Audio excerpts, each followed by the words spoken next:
existia na cidade de Laodiceia. Tá? Então, no nosso último encontro, nós falamos sobre a exposição, nós expomos a carta, né, que foi destinada à igreja de Filadélfia. E aí nós vamos recapitular alguns pontos importantes que nós extraímos dessa revelação à igreja de Filadélfia. O primeiro ponto importante que nós vimos na última exposição é que Jesus ele é o único verdadeiramente digno de confiança nesse mundo. Tá? Então, aqueles que depositam a sua confiança em Cristo, eles estão seguros e eles vivem uma esperança inabalável. O segundo ponto que nós vimos é que em Cristo nós somos vencedores.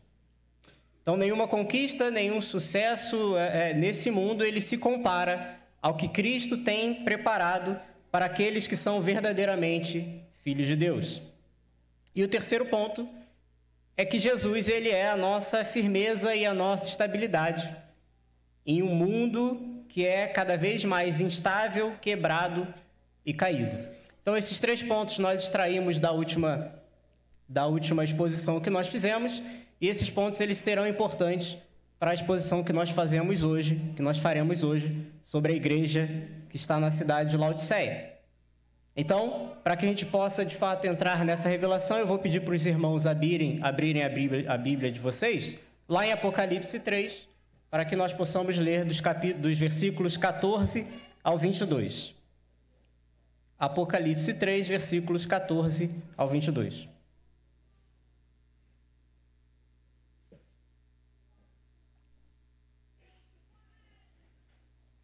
A palavra de Deus diz assim: ao anjo da igreja em Laodiceia, escreva: estas coisas diz o Amém, a testemunha fiel e verdadeira, o princípio da criação de Deus. Conheço as obras que você realiza, que você não é frio nem quente. Quem dera você fosse frio ou quente. Assim, porque você é morno e não é nem quente nem frio, estou a ponto de vomitá-lo da minha boca. Você diz, sou rico, estou bem de vida e não preciso de nada. Mas você não sabe que é infeliz, sim, miserável, pobre, cego e nu. Aconselho que você compre de mim ouro refinado pelo fogo, para que você seja de fato rico. Compre vestes brancas para se vestir, a fim de que a vergonha de sua nudez não fique evidente, e colírio para ungir os olhos, a fim de que você possa ver. Eu repreendo e disciplino aqueles que amo. Portanto, seja zeloso e arrependa-se. Eis que estou à porta e bato. Se alguém ouvir a minha voz e abrir a porta, entrarei em sua casa e cearei com ele e ele comigo. Ao vencedor, darei o direito de sentar-se comigo no meu trono, assim como também eu venci e me sentei com o meu Pai no seu trono. Quem tem ouvidos, ouça o que o Espírito diz às igrejas. Oremos. Deus amado, obrigado, Senhor, por este dia, obrigado por este domingo, obrigado por esta reunião santa, obrigado porque estamos aqui livremente reunidos para honrar e glorificar o Teu santo nome, Senhor. Obrigado porque o Senhor nos trouxe até aqui em segurança e que nós possamos, agora, neste momento, nos desprender de nós mesmos, que nós possamos, com os nossos ouvidos e as nossas mentes, estar atentos à Tua palavra, Deus. E que Teu Espírito Santo haja em nossas vidas para que essa palavra faça morada em nossos corações e que nos transforme, Pai, verdadeiramente. Que sejamos não somente meros ouvintes, mas aplicadores da Tua palavra nas nossas vidas. É essa oração que nós fazemos, no nome do Teu Filho amado Jesus. Amém. Irmãos, como de costume, para que a gente possa ter ali um entendimento correto das Escrituras, principalmente voltado aqui para as cartas em Apocalipse, é importante que a gente faça ali o nosso giro pela história. Por quê? Porque sem a abordagem histórica, nós estamos fadados a chegar a uma interpretação errada das Escrituras, uma interpretação errada sobre o texto. E o que nós temos muito por aí fora são interpretações erradas sobre as Escrituras, interpretações que elas estão ignorando os aspectos históricos e geográficos. Então, para que a gente possa ter esse entendimento correto, nós precisamos nos voltar para o contexto histórico. Então, cidade de Laodiceia. Onde estava localizada a cidade de Laodiceia? Bem, Laodiceia era uma polis, era uma cidade, e ela estava situada ali na principal via comercial romana. E essa via comercial romana era a via que levava até o leste da região da Ásia Menor. Então, por estar situada numa via comercial importante, Laodiceia era uma cidade que ela era economicamente rica e politicamente importante. E ela fazia parte de uma coligação de 3 cidades. Então, além de Laodiceia, as outras 2 cidades que faziam parte dessa coligação eram Hierápolis e Colossos, que eram cidades muito próximas de Laodiceia ali. Por volta do ano 50 a.C., Laodiceia ela se torna um centro bancário da região da Ásia Menor. E isso fez com que a cidade ela enriquecesse ainda mais. Tá? A cidade ela também ganhou fama e ela cresceu em fama e ela cresceu em poderio econômico por causa da produção de lã preta. Então, Laodiceia ela produzia uma lã que era macia, era uma lã preta macia, e era uma lã que ela superava, né, em qualidade a qualquer outra lã que era produzida na região. Tá? Um outro grande destaque aqui de Laodiceia era a sua escola de medicina. Ela tinha uma escola de medicina, que era uma escola bem avançada, e essa escola era dedicada a um deus da região chamado Men. Tá? E esse deus ele era considerado o deus da cura para os laodicenses. Essa escola ela ganhou fama, ela ganhou notoriedade na região, porque os médicos dessa escola eles produziram um colírio que curava as doenças dos olhos. Esse colírio ele ficou conhecido, ele foi chamado de pó frígio. Tá?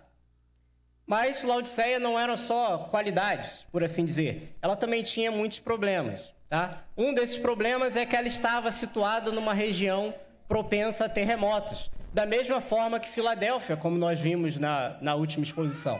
E o mesmo terremoto que atingiu Filadélfia e arrasou a cidade de Filadélfia também atingiu a cidade de Laodiceia. E Laodiceia também foi arrasada, também foi completamente destruída. Só que Laodiceia era uma cidade tão rica, mas tão rica, que eles negaram a ajuda que os romanos ofereceram para reconstruir a cidade.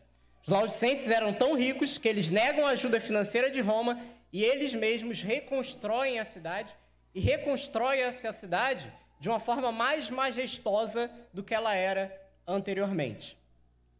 E um outro problema que Laodiceia tinha era o seu abastecimento de água. Laodiceia ela não tinha um abastecimento próprio de água.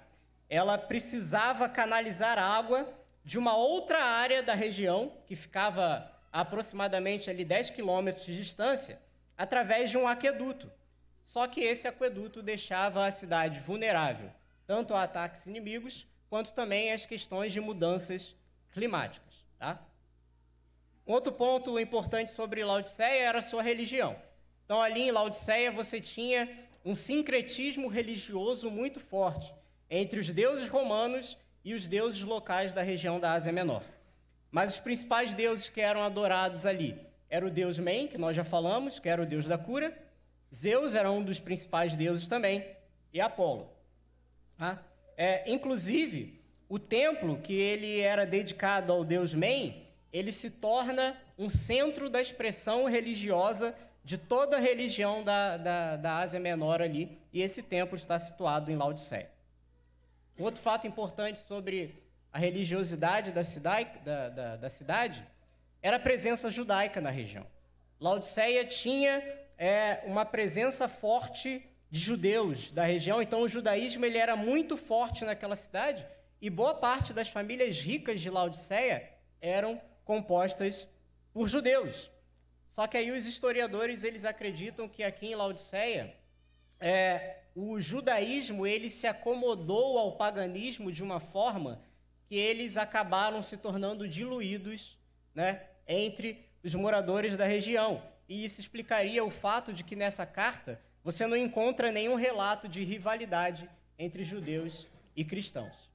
E a igreja em Laodiceia? Bem, sobre a igreja, o que nós sabemos é que as igrejas de Laodiceia, Hierápolis e Colossos eram igrejas irmãs que provavelmente foram fundadas por Epáfras. Epáfras ele é citado ali por Paulo na carta aos Colossenses. Mas no caso aqui da igreja de Laodiceia, o que nós percebemos é que os cristãos dessa cidade, eles se acomodaram, né, às riquezas da sociedade e aos costumes locais. E é por isso que nessa carta, Jesus ele não dirige a esses cristãos nenhum tipo de elogio, de tão destituídos que eles estavam de profundidade espiritual. E aí, com esses fatos em mente, nós então partimos para o versículo 14. E o versículo de 14 diz: Ao anjo da igreja em Laodiceia escreva: Estas coisas diz o Amém, a testemunha fiel e verdadeira, o princípio da criação de Deus. Então Jesus ele inicia essa carta aqui se apresentando como o Amém, seguido da expressão testemunha fiel e verdadeira. A palavra Amém, meus irmãos, era muito conhecida entre nós, porque é a palavra que nós usamos normalmente ali para encerrar as nossas orações, os hinos e etc. E ela significa confirmar, ou significa também verdadeiramente. Então ela é sempre usada no sentido de confirmar algo, ou de atestar a veracidade de alguma coisa. Logo, Jesus ele está declarando aqui que ele é a verdade, que ele é verdadeiramente fiel e que ele dá testemunho verdadeiro sobre o Pai. Então é ele que dá o testemunho verdadeiro sobre o Pai que esse mundo precisa desesperadamente ouvir. É Jesus. E esses títulos que Jesus está trazendo aqui para a gente, eles vão ecoar o profeta Isaías. Lá em Isaías 65:16 diz assim: Assim, quem quiser ser abençoado na terra, será abençoado pelo Deus da verdade. E quem jurar na terra, jurará pelo Deus da verdade. Porque as angústias passadas serão esquecidas e ficarão escondidas dos meus olhos. Então, irmãos, quando nós olhamos para Cristo, nós vemos nele o único com autoridade para falar em nome de Deus. Ou seja, é só por meio de Jesus que nós recebemos a verdade, porque ele é a verdade. Isso significa que estar em Cristo é desfrutar verdadeiramente das bênçãos nessa terra. Não há nenhum outro meio. Quem se achega a Cristo conhece verdadeiramente a confiança, a esperança, o consolo, o prazer, a felicidade, todos esses sentimentos que o mundo ele oferece como sendo bons e verdadeiros, eles somente são conhecidos plenamente, genuinamente, em Cristo, e não no mundo. Logo, o aviso aqui ele é simples e direto. O mundo só pode te oferecer uma sombra enganosa daquilo que é bom. Os bens que você adquire hoje, você facilmente pode perder. A confiança que você tem em uma outra pessoa, ela pode facilmente ser quebrada. A alegria que você tem em conquistar algo nessa vida pode facilmente se transformar em tristeza. A paz que você encontra em desfrutar da companhia de amigos, ela pode facilmente se transformar em estresse. Assim, irmãos, Jesus ele está mostrando aqui que ele é o único em quem você pode mergulhar de forma profunda para desfrutar de uma vida de plenitude. E aí Jesus segue. E ele segue atestando que ele é o princípio da criação de Deus. E esse título ele tem uma ligação direta também com o profeta Isaías, lá em Isaías 65:17, que diz: Pois eis que eu crio novos céus e nova terra, e não há lembrança das coisas passadas, jamais haverá memória delas. Aqui, irmãos, ser o princípio da criação não é somente dizer que Jesus ele é a fonte e o meio, né, pelo qual todas as coisas foram criadas, como Paulo afirma em Colossenses, ou João afirma lá no Evangelho. Jesus aqui, ele está indo além aqui em Apocalipse. E Jesus quer demonstrar que ele, por ser o verdadeiro e a fiel testemunha de Deus, ele se tornou o primogênito dos mortos. Ele é o primeiro, e por ser o primeiro, ele inaugurou uma nova criação. E todos aqueles que estão em Cristo participam dessa nova criação que Jesus inaugurou. Então, aqueles que estão em Cristo, eles vivem por aquele que é a verdade e eles participam do testemunho fiel de Cristo. E por causa disso, eles fazem parte dessa nova criação. E por participarem do testemunho fiel de Cristo, eles dão testemunho da verdade para o mundo. E aí, em outras palavras, o que Jesus está querendo dizer é que se você está em Cristo, você é nova criatura. Você foi refeito em Cristo. E é nesse ponto, meus irmãos, que vocês precisam parar para refletir e se avaliar. Porque os que estão verdadeiramente em Cristo, eles têm a sua vida marcadas pelo testemunho. E ainda que você peque, ainda que você tropece, ainda que você erre miseravelmente, o seu arrependimento, ele será um testemunho sobre aquele que é o verdadeiro Deus, Senhor e Salvador desse mundo. Dessa forma, esse primeiro versículo, então, ele vai dar a base para a chamada de disciplina que virá agora a partir do versículo 15. E aí eu queria ler com os irmãos os versículos 15 e 16. Conheço as obras que você realiza, que você não é frio nem quente. Quem dera você fosse frio ou quente. Assim, porque você é morno e não é nem quente nem frio, estou a ponto de vomitá-lo da minha boca. Esses versículos aqui, meus irmãos, normalmente eles são interpretados como um aviso de Cristo, de que o cristão ele tem que ser ou quente ou frio espiritualmente falando, e não morno. É como se Jesus dissesse que seria melhor que você fosse extremamente espiritual ou nada espiritual, mas o meio termo não serve. Só que essa interpretação que normalmente a gente escuta por aí, ela não tem qualquer base histórica e nem encontra fundamento na unidade bíblica. Então, para a gente poder entender o que significa de verdade esse versículo aqui de Cristo, nós precisamos olhar para a cidade de Laodiceia. Como nós vimos aqui no início da exposição, Laodiceia não tinha abastecimento próprio de água, tá? Eles não tinham abastecimento próprio de água naquela cidade. Ali naquela região você tinha a cidade de Herápolis, que ficava mais ou menos uma distância ali de 10 quilômetros ao norte. E Herápolis era uma cidade que era famosa pelas suas fontes de águas termais. Ou seja, fontes de águas termais são fontes de água quente que brotam diretamente do solo. E a uma distância ali de aproximadamente 16 quilômetros a leste ficava a cidade de Colossos, que era famosa pelas suas fontes de água potável. Então, as águas de Colossos eram uma água potável, era uma água fresca, era uma água pura. Então, as águas de Herápolis eram águas quentes e ricas em minerais. E, por isso, elas eram águas usadas para cura, para medicina. Eram águas que possuíam propriedades medicinais. Já as águas de Colossos eram águas que eram frias. E por serem frias, elas eram águas revigorantes, por causa da sua pureza. Então, e o que Laodiceia tinha em relação a Herápolis e Colossos? Laodiceia só tinha um aqueduto. E esse aqueduto, ele trazia as águas das fontes termais de Herápolis, 10 quilômetros ao norte, para suprir as necessidades do povo de Laodiceia. Só que a água que saía lá de Herápolis era uma água quente.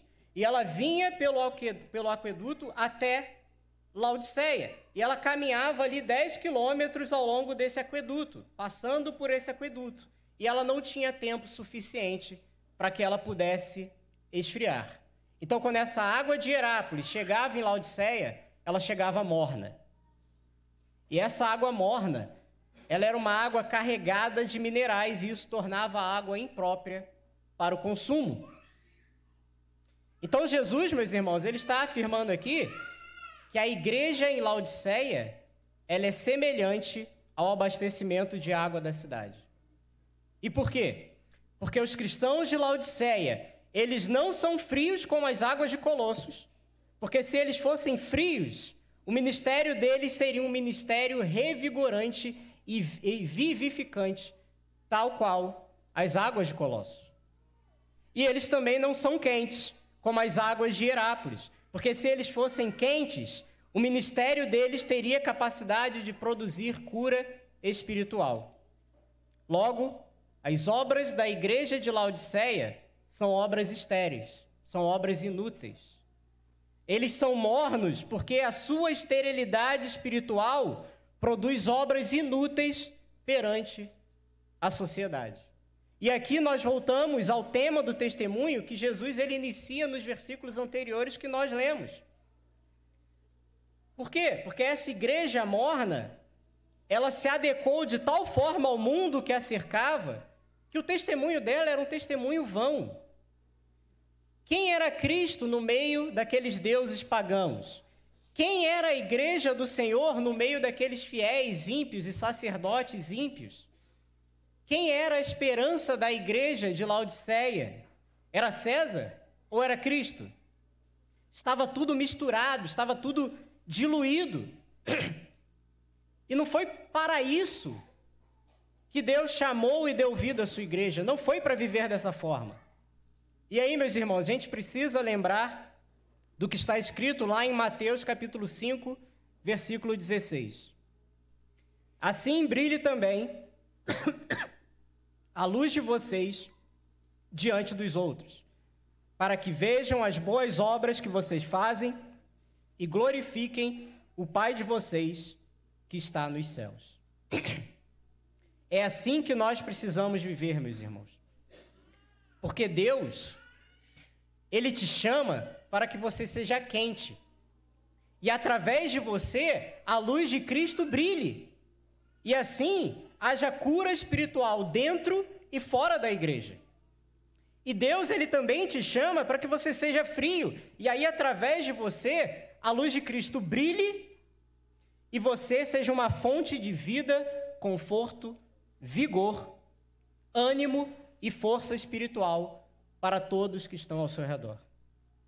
E é por isso que Jesus diz: quem dera você fosse frio ou quente. Porque se você for frio ou quente, o seu testemunho, ele vai impactar todos aqueles que te cercam. Mas e se você for morno? Essa é a pergunta que nos leva ao versículo 16. E aqui, irmãos, não existe uma ameaça de Cristo ou uma promessa de condenação para os cristãos de Laodiceia. Não é isso que Jesus está falando aqui. Jesus não está dizendo que ele tirará a salvação daqueles crentes de Laodiceia. Jesus, ele meramente está atestando um fato que também está relacionado à vida cotidiana da cidade de Laodiceia. E por quê? Porque quando os cidadãos de Laodiceia, eles corriam para beber a água que chegava no reservatório deles através do aqueduto, aquela água ela estava morna e ela tinha uma concentração alta de minérios, principalmente ali de um minério chamado carbonato de cálcio.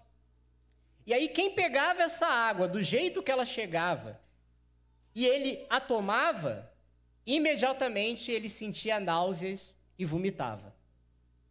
Então percebam, irmãos, que o que Jesus quer dizer aqui é que essa igreja morna, ou seja, essa igreja estéril e inútil, ela estava deixando Cristo doente. Os laodicenses estavam deixando Jesus enjoado e enojado ao ponto de vomitar. E em cima disso nós precisamos refletir. Quando você olha para suas ações nesse mundo, meus irmãos, elas geram em Deus alegria ou elas o deixam doente? Quando você analisa os seus pensamentos, eles agradam ao Senhor ou eles o fazem vomitar? Quando você pondera sobre os seus relacionamentos, eles produzem contentamento em Deus ou eles o deixam enjoado? Quem você está buscando agradar nesse mundo, meu irmão? A Deus ou aos homens? O seu modo de viver, ele precisa estar de acordo com aquilo que o apóstolo Paulo falou em Colossenses capítulo 1, versículo 10, que diz: dessa maneira poderão viver de modo digno do Senhor, para o seu inteiro agrado, frutificando em toda boa obra e crescendo no conhecimento de Deus. E aí nós seguimos para o versículo 17. Você diz: sou rico, estou bem de vida e não preciso de nada. Mas você não sabe que é infeliz. Sim, miserável, pobre, cego e nu. Aqui, irmãos, Jesus ele esclarece o motivo dos laodicenses serem uma igreja que o deixava doente. Eles eram imensamente ricos, como nós já vimos, porque, inclusive, eles reconstruíram toda a sua cidade com os próprios recursos. E por serem ricos, eles confiavam cegamente na sua autossuficiência. E por serem extremamente capazes de tudo, porque eles tinham dinheiro, eles estavam se tornando coniventes com a sociedade que os cercava. Então a arrogância dos cristãos de Laodiceia, ela chegou a tal ponto que eles disseram: sou rico, estou bem de vida, não preciso de nada. E aí quando você pega essa frase aqui no grego original, ela tem uma construção que diz praticamente o seguinte: fiquei rico, conquistei riquezas e de nada tenho falta. Os laodicenses, irmãos, eles achavam que porque eles eram materialmente ricos, eles também eram ricos espiritualmente falando. Eles acreditavam que a riqueza material que eles tinham construído era um sinal claro da bênção de Deus sobre as suas vidas. Mas pobres laodicenses, assim como eles não perceberam que eles necessitavam da ajuda de Roma para reconstruir a sua cidade, eles também não percebiam que eles necessitavam desesperadamente da ajuda de Deus para que eles pudessem ser espiritualmente completos nessa vida.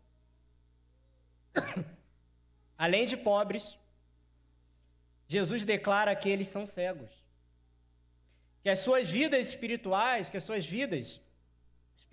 elas são vidas de extrema infelicidade e miséria, que eles estão em um estado tão deplorável que eles não são dignos nem de pena, mas são dignos de disciplina.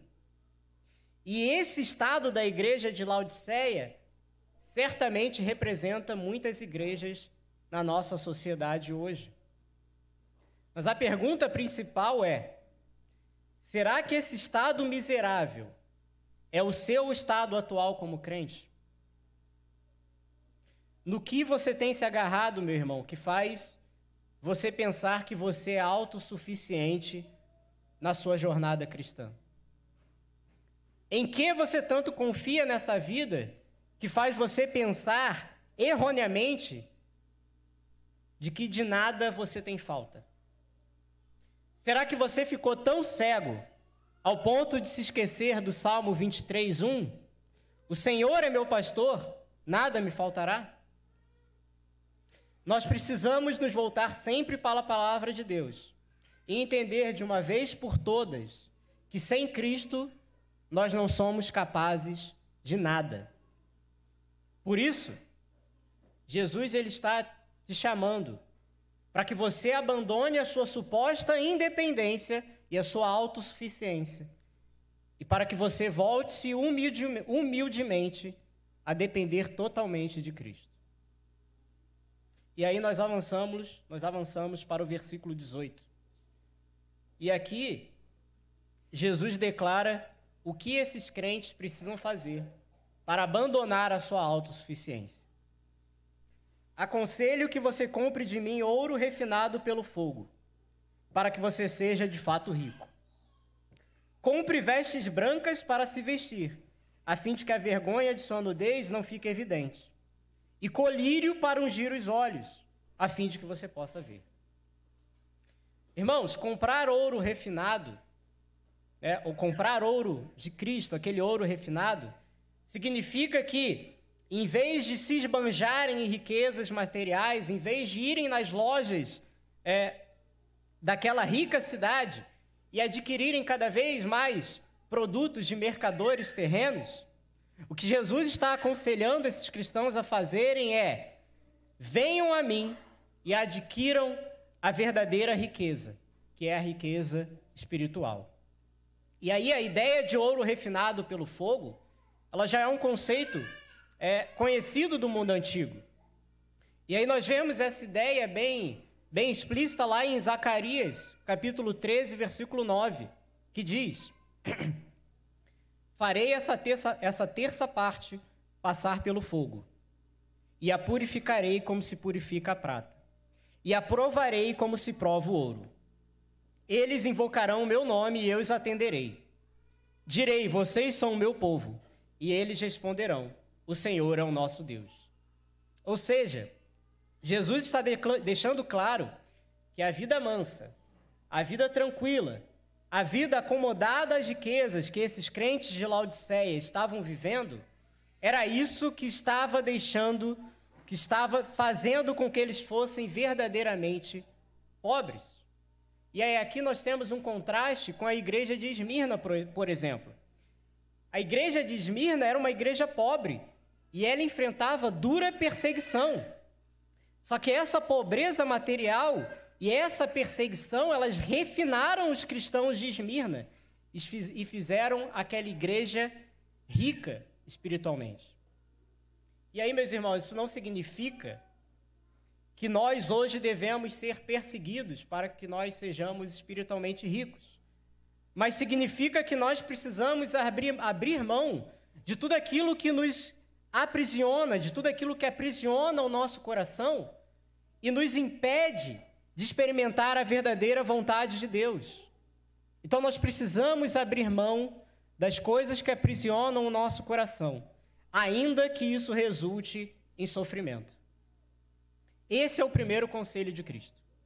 O segundo conselho é que esses cristãos eles devem adquirir vestes brancas para cobrir a sua nudez.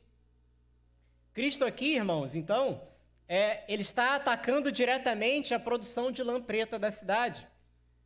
Os cristãos, os laodicenses, de uma forma geral, eles se vestiam com essa lã fina, essa lã famosa, o melhor tecido da região. Mas todo esse glamour de nada servia, pois era justamente essa lã preta, que era o símbolo da riqueza dos laodicenses, era ela que os deixavam nus e envergonhados diante de Deus. Então a ideia das vestes brancas aqui é que o que eles precisam adquirir de verdade é o arrependimento. Esses crentes eles já haviam sido lavados dos seus pecados, só que eles se mancharam tanto com as coisas desse mundo que você já não enxergava mais justiça neles.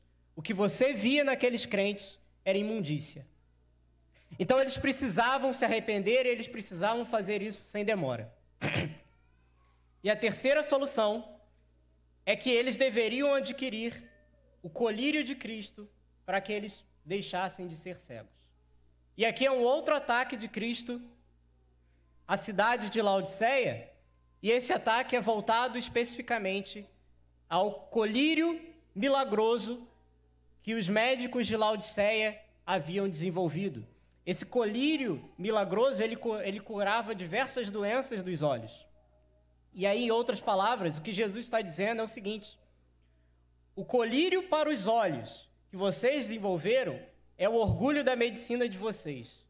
Só que esse colírio, ele não tem capacidade de fazer com que vocês olhem para si mesmos e enxerguem o estado de cegueira espiritual que vocês se encontram hoje.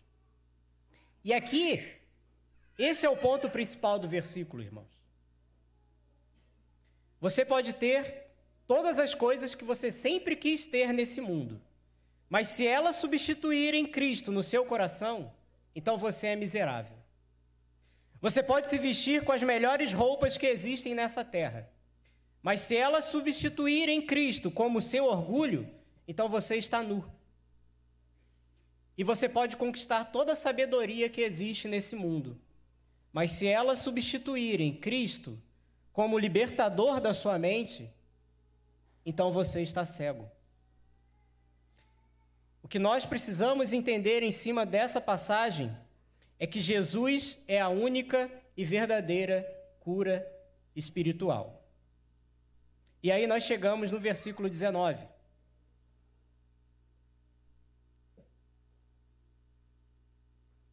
Eu repreendo e disciplino aqueles que amo. Portanto, seja zeloso e arrependa-se. O versículo 19, irmãos, ele nos chama à disciplina. Para que por meio da disciplina nós possamos reconhecer o amor de Deus, nos arrependermos e então voltarmos a ter zelo pela sua palavra. Jesus quer demonstrar aqui, ao longo dessas cartas, não somente Laodiceia, mas todas as outras cartas, que Deus ele ama a sua igreja. Independentemente dessa igreja estar no alto ou estar no baixo. Jesus ama a sua igreja. E ele ama e ele disciplina, pois aqueles que são verdadeiramente igreja de Cristo, eles se arrependerão dos seus caminhos tortuosos. E aí a gente precisa lembrar aqui de Hebreus capítulo 12, versículos 10 a 11, que diz: pois eles, os nossos pais terrenos, pois eles nos corrigiam por pouco tempo, segundo melhor lhes parecia. Deus, porém, nos disciplina para o nosso próprio bem, a fim de sermos participantes da sua santidade. Na verdade, toda disciplina, ao ser aplicada, não parece ser motivo de alegria, mas de tristeza. Porém, mais tarde, produz fruto pacífico aos que têm sido por ela exercitados, fruto de justiça. Irmãos, ainda que a disciplina, ela doa em nós, se nós estamos nos afastando dos caminhos do Senhor, nós aceitaremos o seu conselho e o seu chamado de volta. Nós passaremos pelo fogo e esse fogo, ele nos refinará. E nós vamos reconhecer, através dessa disciplina, o amor de Deus pela igreja. Quando nós entendemos a disciplina de forma bíblica, nós percebemos que ela é um instrumento divino para nos purificar e para nos despertar à santidade. É essa disciplina que tira o nosso foco de nós mesmos e nos faz direcionar o nosso foco para Deus. E aí, é dessa forma, em cima do conceito de disciplina que nós acabamos de ver, que nós precisamos entender o versículo 20. E o versículo 20 diz assim: eis que estou à porta e bato. Se alguém ouvir a minha voz e abrir a porta, entrarei em sua casa e cearei com ele, e ele comigo. Esse versículo, irmãos, normalmente ele é usado para fins de evangelismo. Ele é usado para se evangelizar, para se dirigir aos não crentes. Mas a ideia de Jesus aqui não é chamar os de fora, mas sim fazer um convite a uma igreja que estava enfraquecida, a uma igreja moribunda. É um convite de arrependimento para os seus filhos. É um convite para que a igreja ela abra os seus olhos e ela se abra para Cristo novamente e deixe que Cristo participe da sua vida. É um versículo que reflete, por exemplo, Cânticos, capítulo 5, versículo 2, quando a gente tem o diálogo entre a esposa e o seu amado. A esposa, ela diz: eu dormia, mas meu coração estava acordado. Eis que a voz do meu amado está batendo. E aí o esposo, ele aparece na história e ele diz assim: deixe-me entrar, meu amor. Logo, meus irmãos, ser cristão, ou seja, fazer parte do corpo de Cristo, significa mergulhar numa profunda comunhão com Ele.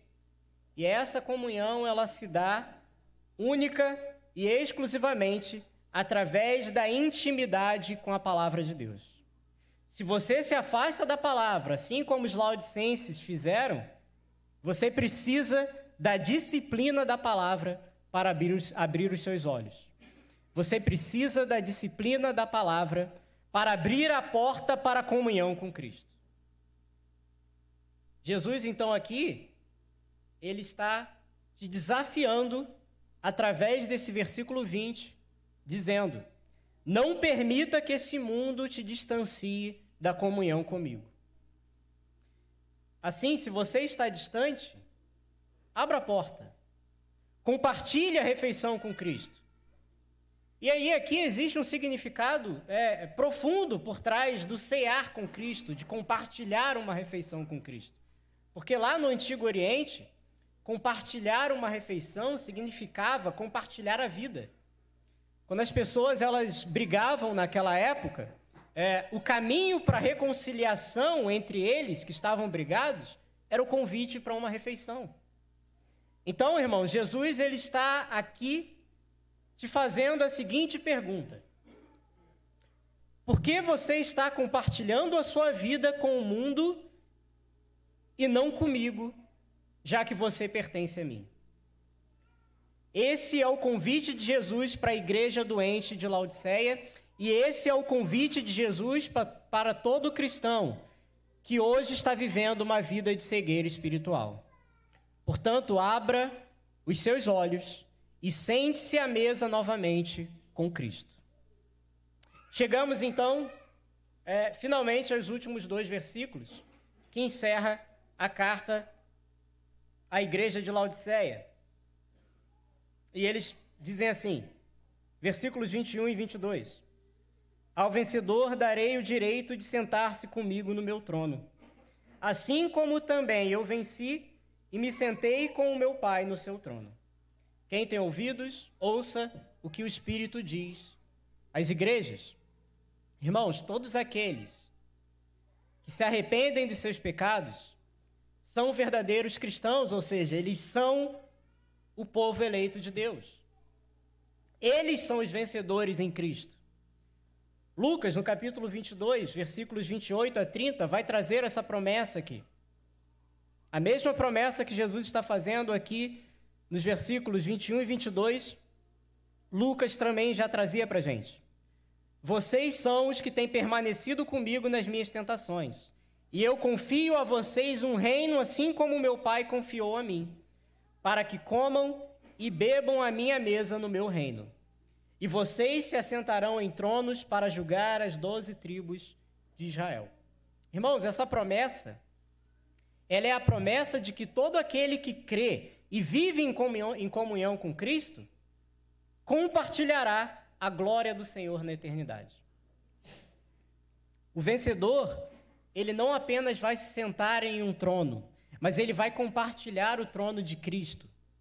E isso é algo que é inimaginável hoje para a gente, mas esse é o exato destino de todo cristão. Nesse reino que nós esperamos, nós vamos conhecer de fato as verdadeiras riquezas que Deus preparou e reservou para os seus filhos. Por isso, nós precisamos permanecer firmes, nós precisamos permanecer constantes, nós precisamos caminhar em humildade com Deus.